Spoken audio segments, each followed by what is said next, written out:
The medical bay of the Galactic Embassy had never seen cooperation like the desperate alliance that formed around the broken body of Sergeant Do-Hun Park.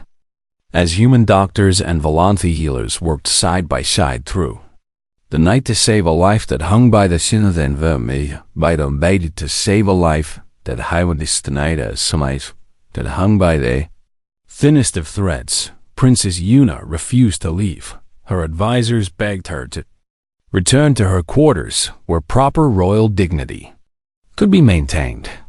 But she ignored them with a stubbornness that would have impressed even the humans. And she sat in a corner of the medical bay, watching every procedure and praying to gods both Volanthi and human for a miracle. His injuries are severe, the lead human surgeon told her during a brief pause in the endless procedures.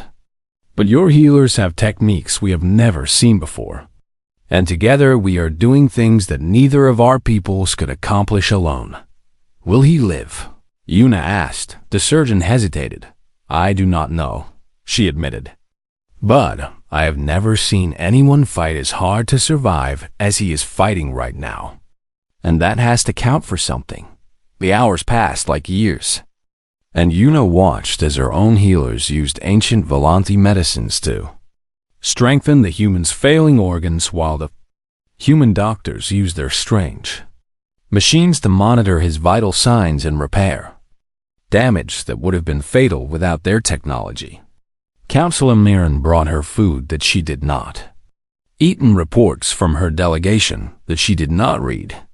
And eventually, even the counselors stopped trying to remind her of her duties and simply sat beside her in silent support. On the second day, Torek came to the medical bay. The former champion moved stiffly from his own injuries, but he refused treatment until he had spoken with the princess. And when he found her sitting vigil over the human who had defeated him, his expression was unreadable. Your Highness, he said, I wish to apologize. Yuna looked at him with exhaustion in her eyes. For what do you apologize? For doubting the worthiness of your choice, Torek replied, and for believing that strength was the only measure of a warrior. When this human has shown me that courage and heart matter more than size or power, he may still die. Then he will die as the greatest warrior I've ever faced, Torek said, and I will speak his name with honor for the rest of my days. He bowed to her then, a gesture of respect that a champion had never shown to a challenger's memory, and he departed to receive treatment for his own wounds while leaving. Yuna with the strange comfort of knowing that even her champion had recognized what made Do-Hun special on the third day. Do-Hun opened his eyes. Yuna was asleep in her chair when it happened, exhaustion having finally claimed her despite her determination to stay awake. And she woke to find the human looking at her with an expression of wonder that made her heart skip.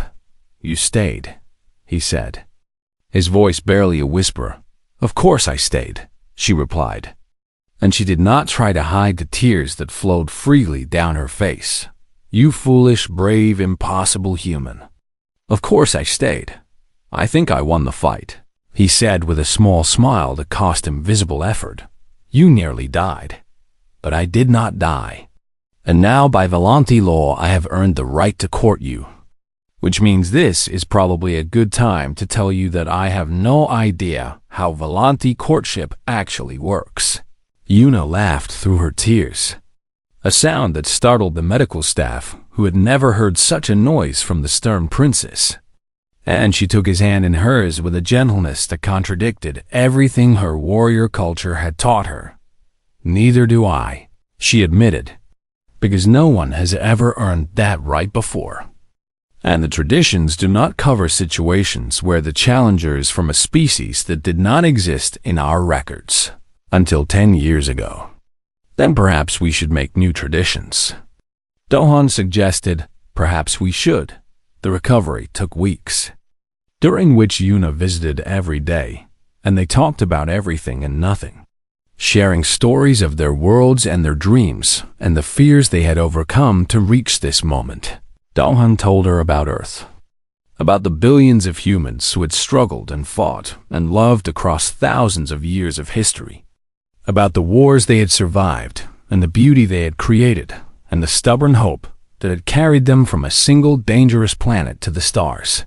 Themselves, Yuna told him about the Volanthi Empire, about the weight of 10,000 years of tradition and the loneliness of being born to rule, about her mother who had died too young and her father who had never understood why his daughter needed more than power and glory. When Do-hun was finally well enough to leave the medical bay, Yuna took him to the embassy garden, where they had shared their first real conversation. And they sat among the earth plants as the sun set over Geneva. "I must return to Volanthi Prime soon," she said. "And there will be those who oppose any union between us, because you are human, and because you are not of noble blood, and because change is always frightening to those who benefit from the way things are." "I know," Do-hun replied. "It will be difficult." "I know that too. You could stay here on Earth," Yuna said carefully, "and no one would think less of you for choosing safety over the uncertain path that lies ahead." Do-hun turned to look at her with the same calm certainty he had shown when facing Tarek in the arena. "My grandmother used to say that the only paths worth walking are the ones that scare us a little," he said.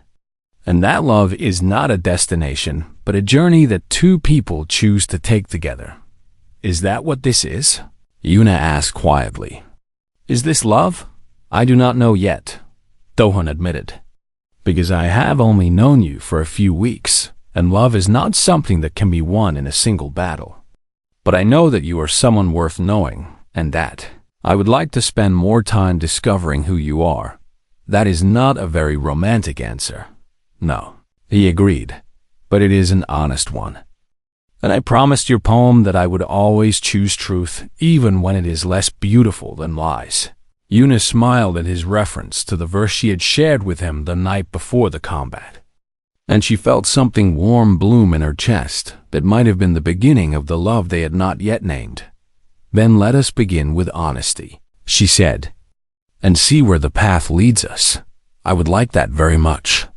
"Your Highness." "Yuna," she corrected him. "When we are alone, you may call me Yuna." "Yuna," he repeated, and the sound of her name in his voice made her hearts beat faster. They shared a meal in the garden as the stars appeared above them, speaking of poetry and persistence and the strange miracle that had brought two souls together across the vast distances between their worlds. And somewhere in the embassy, the diplomats of both species watched and wondered. Perhaps humans understood something about connection that older civilizations had forgotten. They whispered to each other, or perhaps love was simply a force that recognized no boundaries of species or culture or the cold logic of political alliance. Whatever the truth, one thing was certain as Princess Yuna of the Volanthi Empire and Sergeant Do-hun, Park of Earth, sat together in the garden and looked toward a future neither of them could predict. They would face that future together, and neither of them would walk the path alone. The arena of honor had been constructed in the central courtyard of the Galactic Embassy, specifically for this combat, with seating for 3,000 spectators from 40 different species who had traveled across the stars to witness what many believed would be a slaughter. Princess Yuna sat in the royal viewing platform with her court arranged around her in strict order of rank, and she wore the ceremonial armor of her house that gleamed like captured starlight, and her face showed none of the turmoil that raged within her hearts. The dignitaries whispered among themselves as they took their seats, placing wagers on how long the human would survive, and debating whether he would die from the first strike or manage to last a few exchanges. Before the inevitable end, Ambassador Chan of Earth sat with her human delegation in a section near the arena floor, and her face was pale but determined as she watched the preparations unfold. And she had spent the morning trying to convince Sergeant Park to withdraw from the challenge without success. He said that some doors, once opened, cannot be closed. She had told Princess Yuna in a private communication that morning, and that walking through them is the only way forward. Yuna had not known how to respond to that, so she had said nothing. The great drums of Volanti tradition began to pound as the time for combat approached, their rhythm echoing off the walls of the arena like the heartbeat of some enormous beast.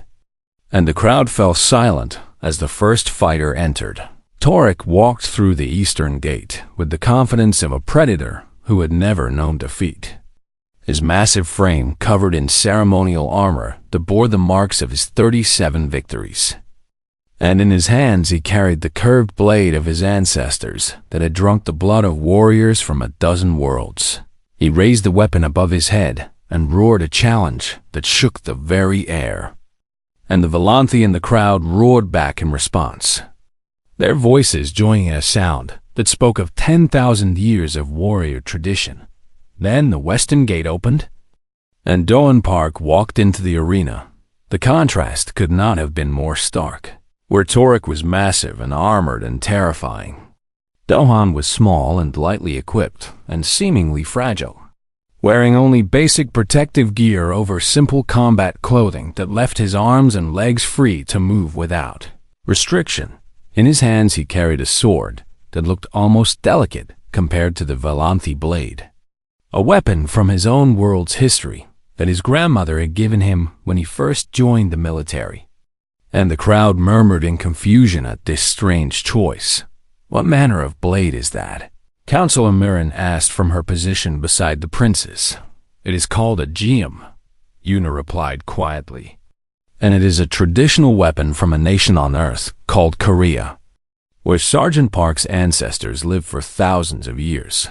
It looks like a toy compared to Volanti's steel. Perhaps, Yuna said. But I have learned this week that humans often surprise those who underestimate them. The ritual words were spoken by the arena master, ancient phrases that bound both fighters to the laws of honorable combat. And then the signal was given and Torek attacked.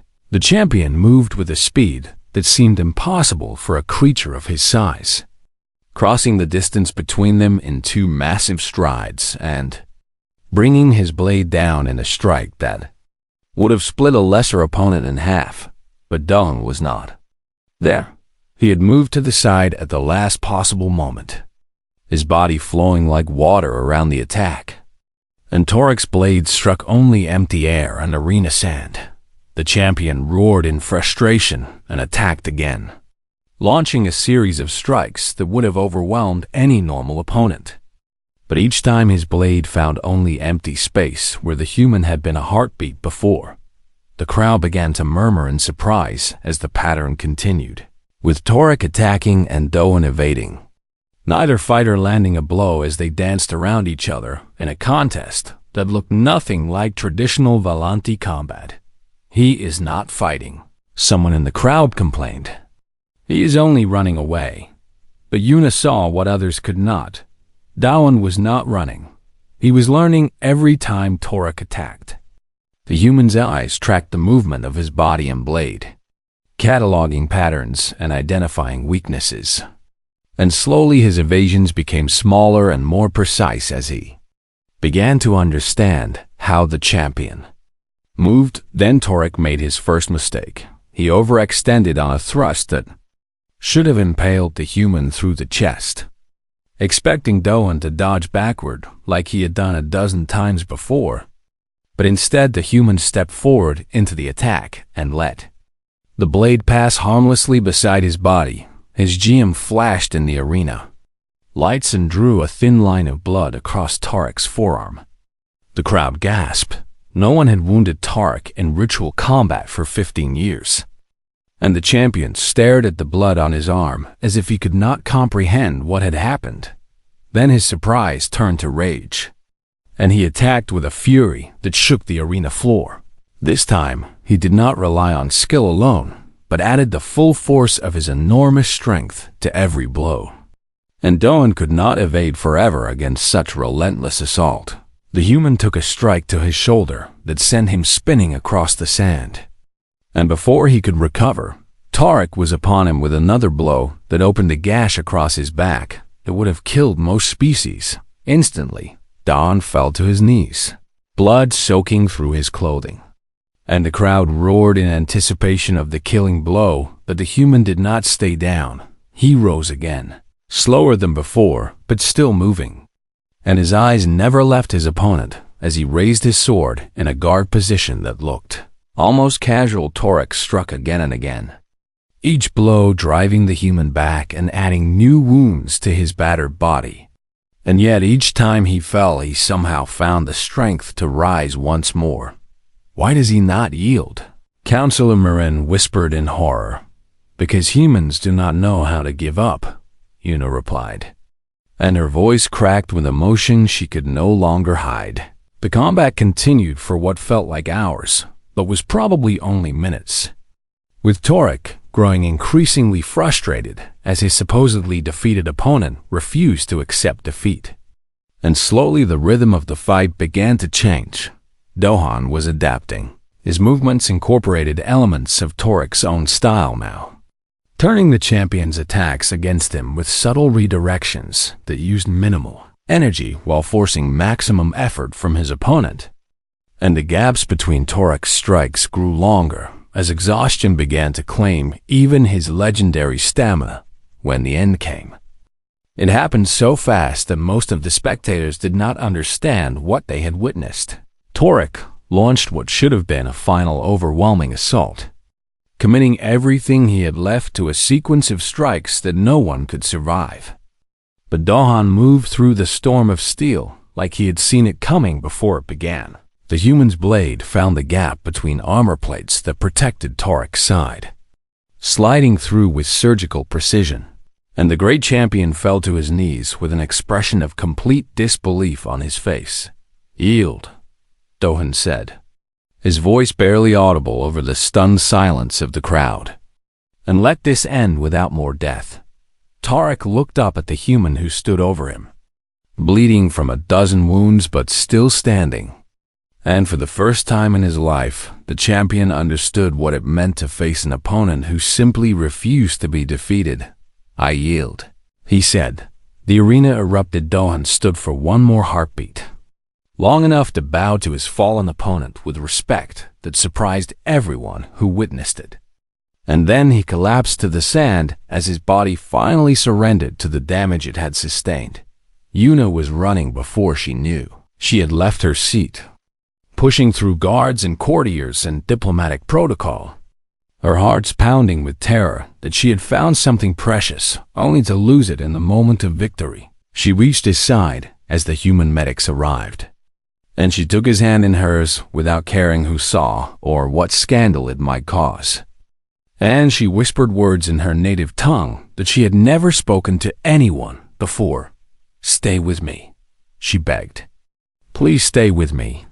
Dahan's eyes flickered open for just a moment, and despite the pain, he managed a small smile.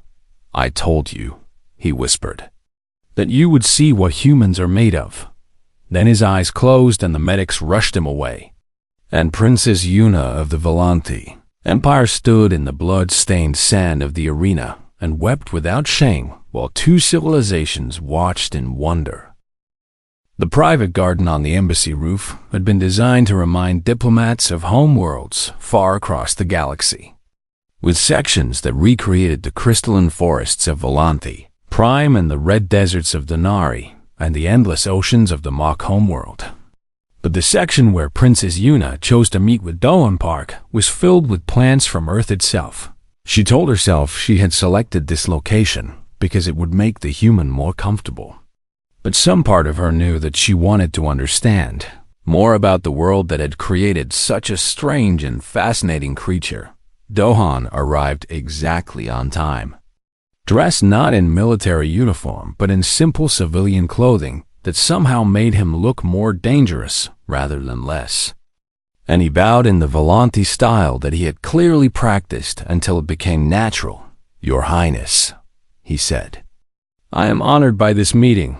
Una studied him with all four of her eyes, searching for signs of fear or desperation or the false bravado that she had seen in so many challenges before him. But she found only a quiet calm that she could not understand. "You will face Torek tomorrow," she said. "And you must know that he has killed 37 opponents in ritual combat. Many of them warriors far larger and stronger than yourself." "I know," Dohan replied, "and yet you show no fear. Fear would not help me survive." "Your Highness, and I have found that worrying about things I cannot control only wastes energy that could be better spent on preparation." Yuna felt frustration rising in her chest because this human refused to act the way challenges were supposed to act.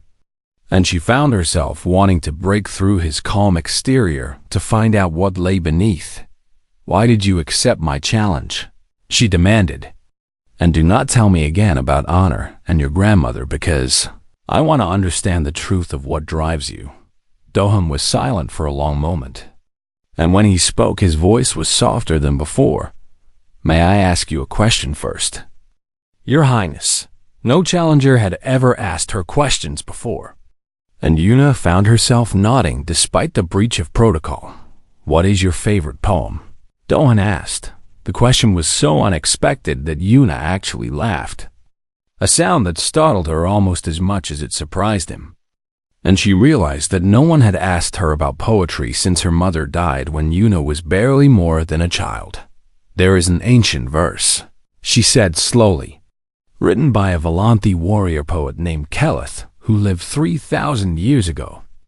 And it speaks of the moment between heartbeats when a warrior must choose between mercy and death. Will you tell it to me?" Yuna recited the poem in her native tongue, the words flowing from her lips like water over stone. And she watched as Dohan listened with his eyes closed and an expression of concentration on his face.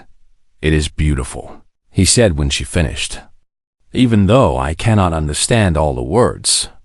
And I think I know why you chose it." "Why do you think I chose it?" "Because you are tired of death," Dohan said simply.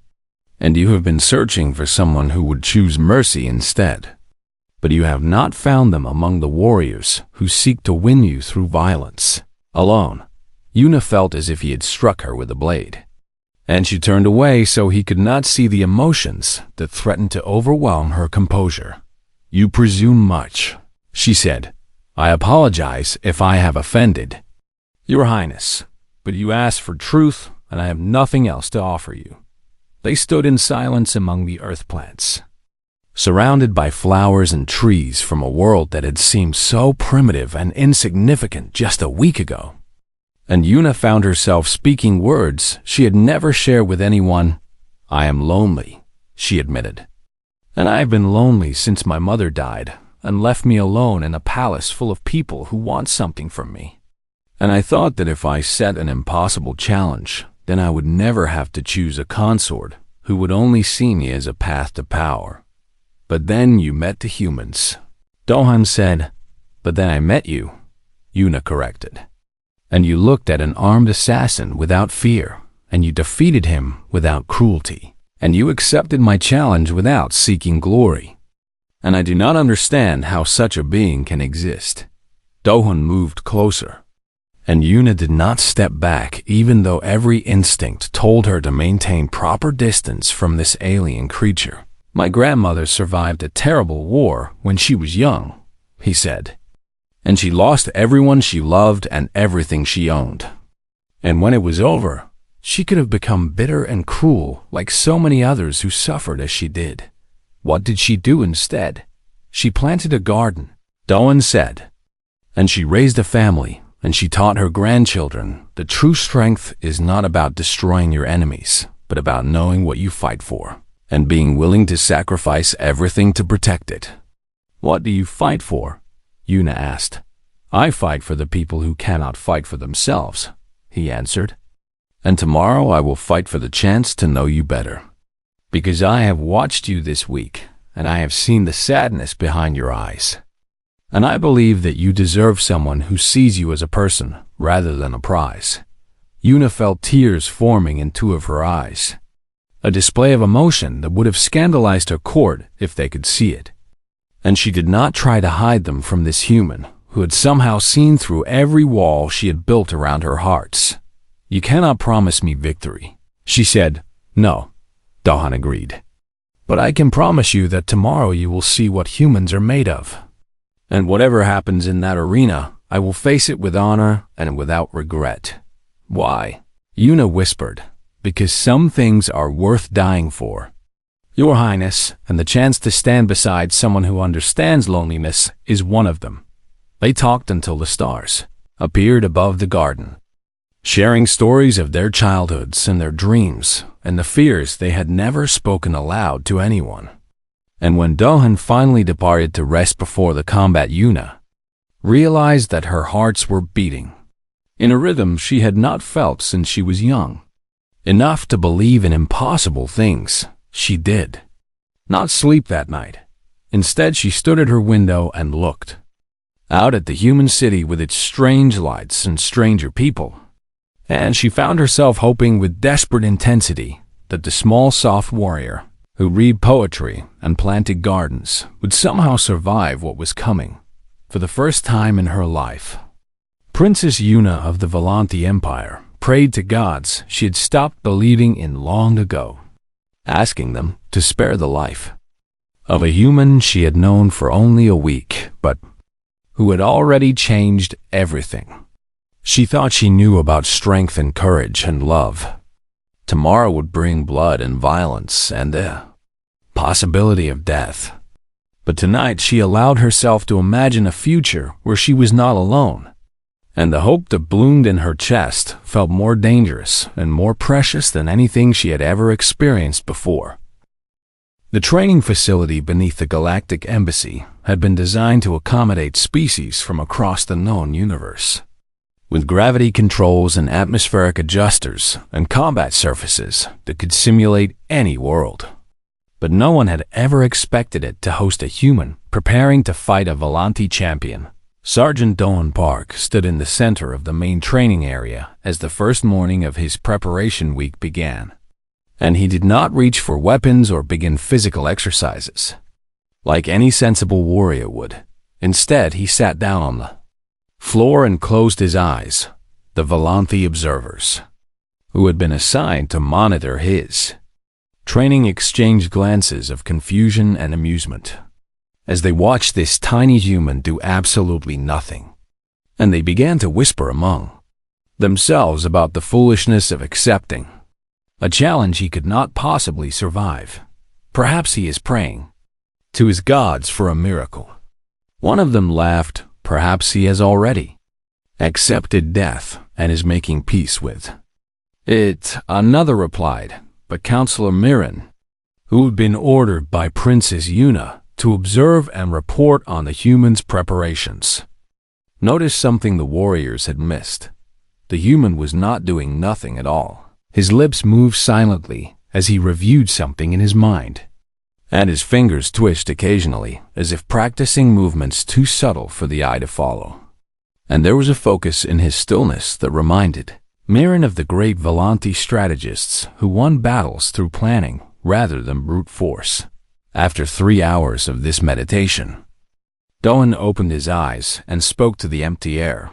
"Computer, please display all available recordings of Volanthi ritual combat from the past 50 years.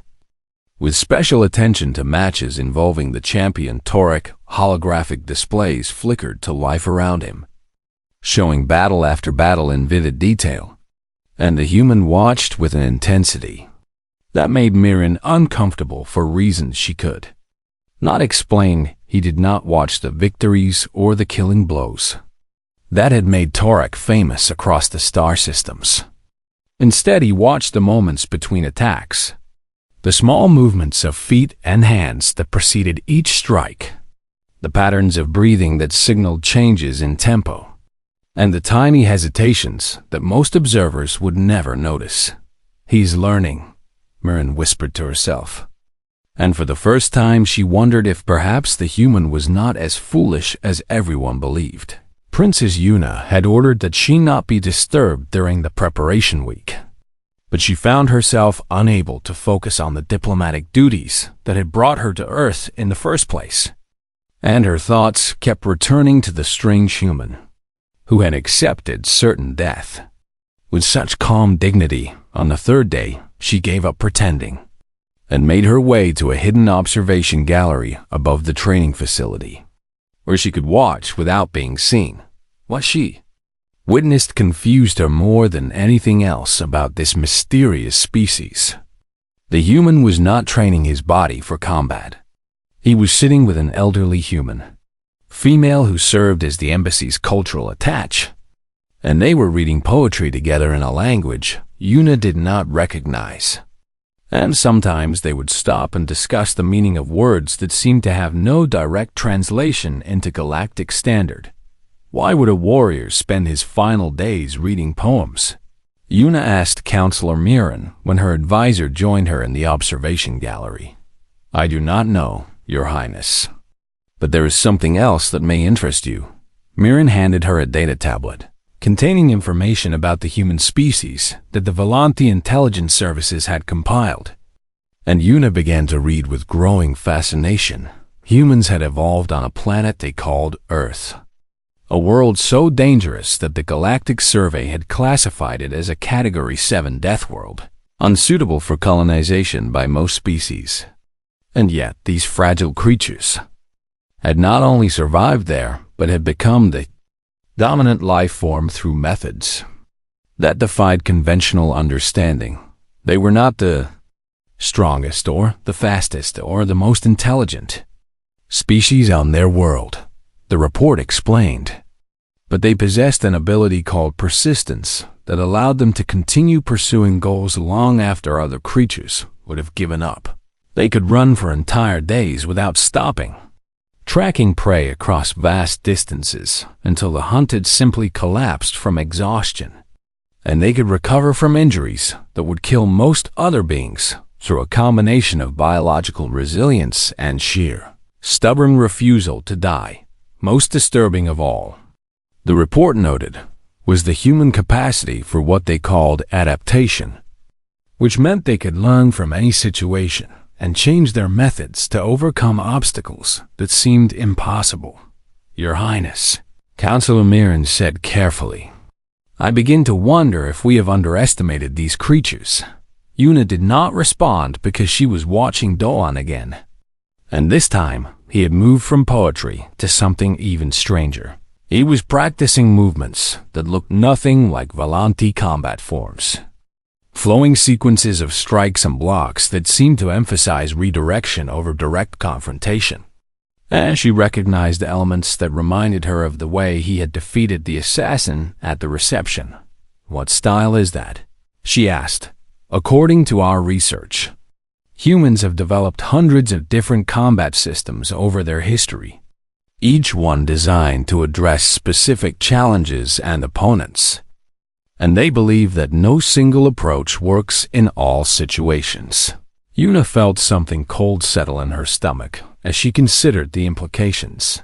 Torek had trained in Volanthi combat arts since childhood, mastering the single system that her people had used for 10,000 years. And his technique was considered perfect by every measure their culture valued.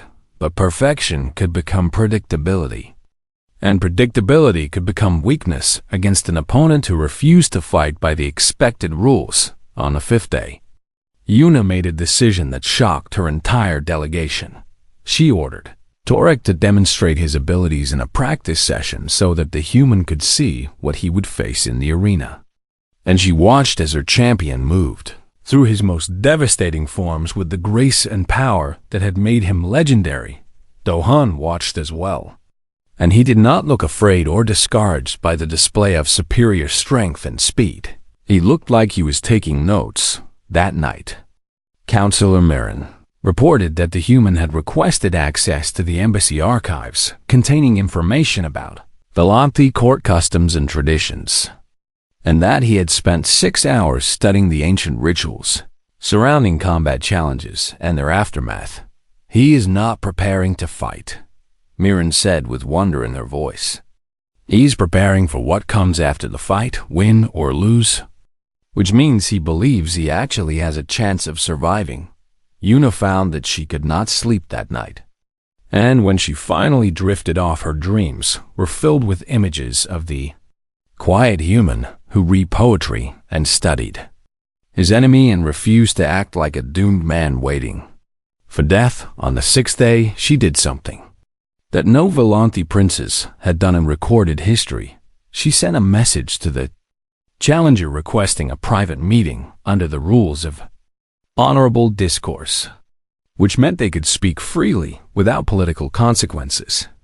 And she told herself it was merely to satisfy her curiosity about this strange species.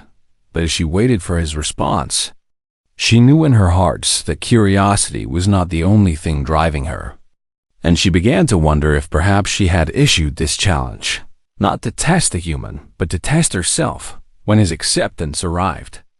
Written in formal Volanthi script that showed he had been paying attention to his cultural studies, Yuna felt her heart beat faster, and she could no longer deny that something had changed inside her since the night of the reception.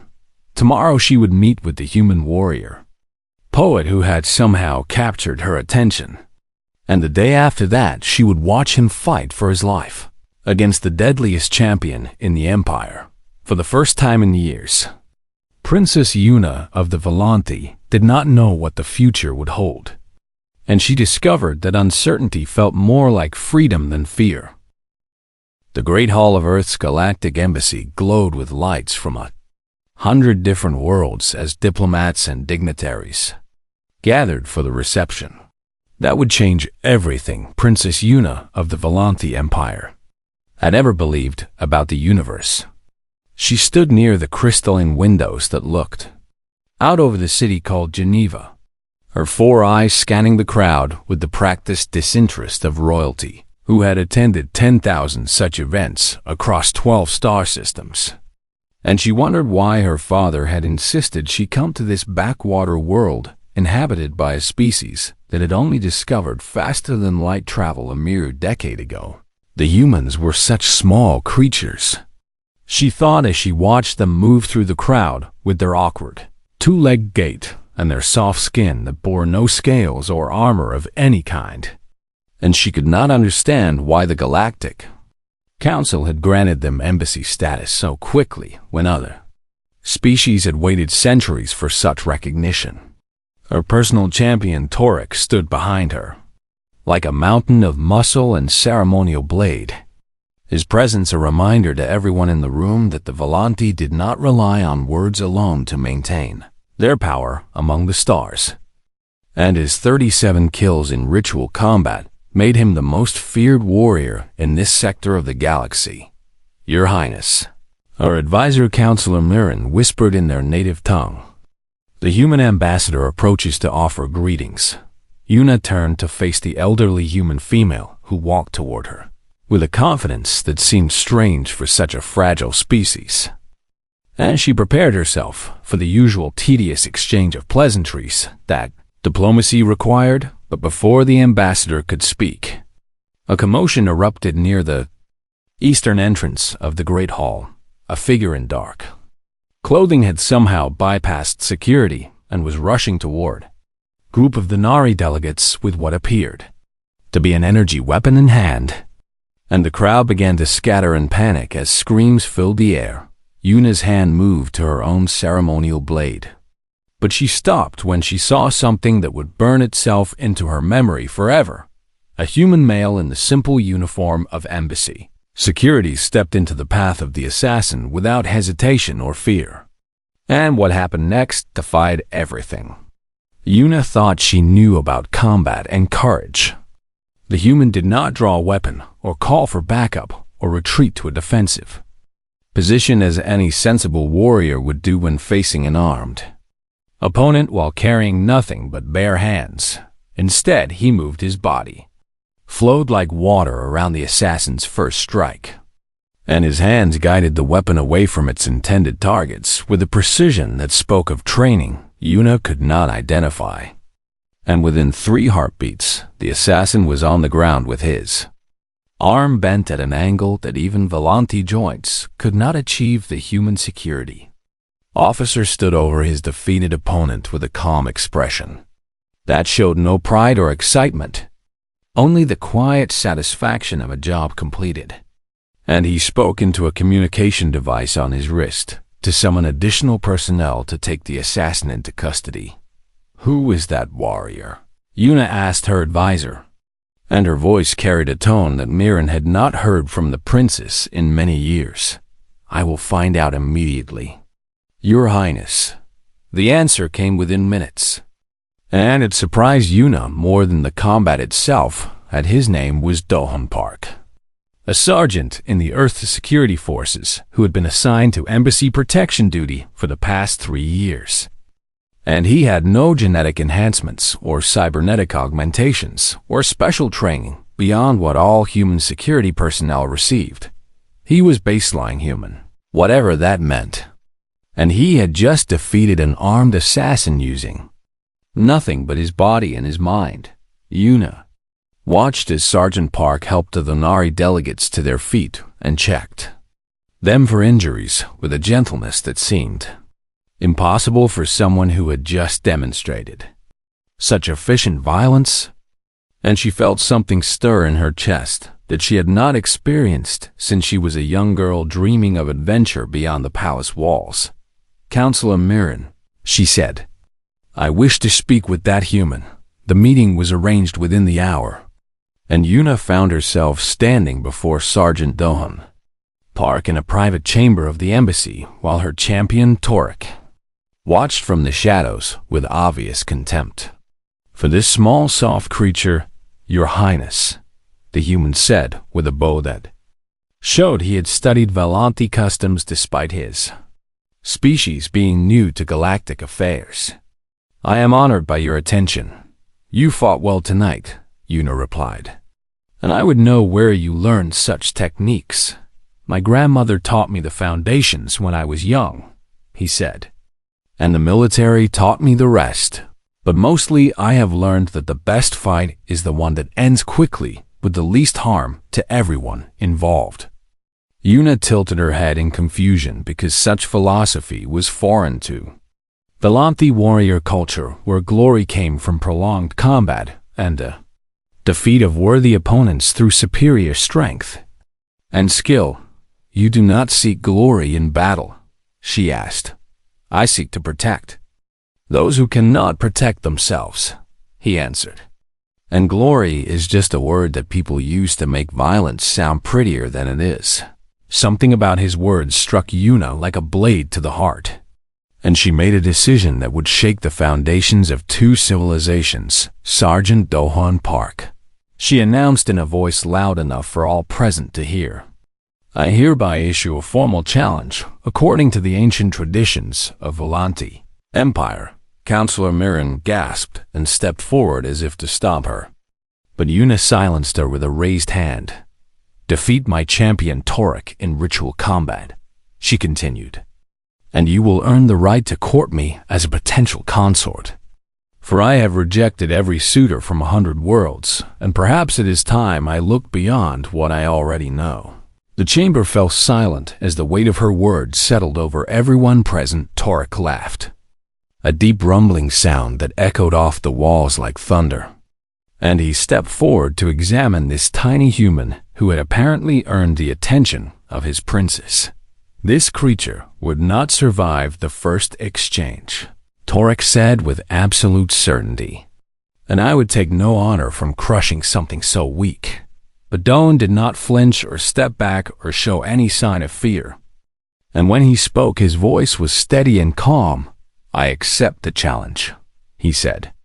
"Not because I seek to court the princess, but because my grandmother taught me that honor answered must be honor kept. And I will not shame her memory by refusing." Yuna felt her heart beating faster as she looked into the eyes of this strange small creature who had just agreed to face almost certain death rather than appear cowardly. And she wondered if perhaps the humans were not as simple as she had believed. "You have 1 week to prepare," she told him. "And may whatever gods your people worship grant you the strength to survive what is coming." As the human bowed and departed to begin his preparations, Yuna could not shake the feeling that she had just set something in motion that would change not only her life, but the destiny of two civilizations forever.